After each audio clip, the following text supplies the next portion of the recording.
Hi guys, today's Leetcode daily problem is count subarrays where max element appears at least k times. So we are given an integer array nums and a positive integer k. Now this nums will have several possible subarrays. So we have to find all the subarrays and in each subarray we have to find the count of maximum element. If the count of maximum element is equal to or greater than k, then it is a valid subarray. So we have to return the number of subarrays which are valid subarrays, that is where the maximum element of nums appears at least k times in that subarray. Like now we'll see example so that we can better understand this question. Like here this is num subarray and k is equal to 2.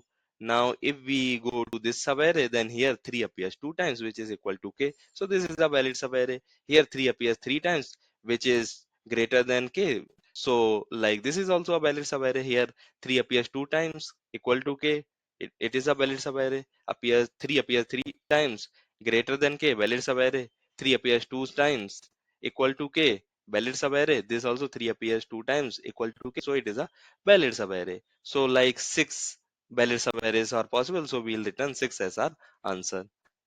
Like now we'll see brute force approach. So brute force approach is simple. We'll find all possible subarrays. Then in every subarray we'll see what is the count of the maximum element. If the count is greater than equal to k, then it is a valid subarray. So we'll return the overall count of valid subarrays. So here finding all subarrays only will involve we go of n square time complexity. So like it will require minimum time complexity of we go of n square. So this is not a feasible solution. Now we'll see something better. So we'll see sliding window approach. Since subarray contains contiguous elements, that means sliding window approach seems to be a feasible solution. So simply first we'll find the maximum element in the nums. Then we'll take sliding window and start adding elements in it. Like if any time in the window the count of maximum element is greater than or equal to k, that means it is a feasible subarray or valid subarray. And if we add any further element to this window, then also like count of max element will remain greater than or equal to k. That means they all will also be valid subarray. So we'll add n minus r to our answer. Then we'll start removing elements from the left so that we can explore more valid subarrays. Now we'll see code so that we can better understand the approach. So like initially I have initialized n with nums dot size and max element with nums of 0. In the starting our answer will be equal to 0 and count of maximum elements in the window is also 0 and our window will begin from l equal to 0.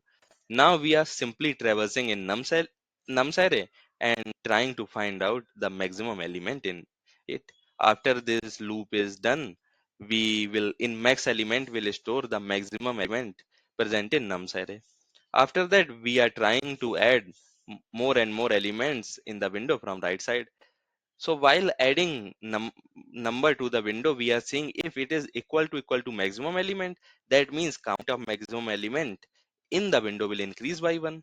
Then if count is greater than or equal to k, that means it is a like valid subarray and all the numbers which we'll add after this will all form valid subarray. So we'll add n minus r to our answer.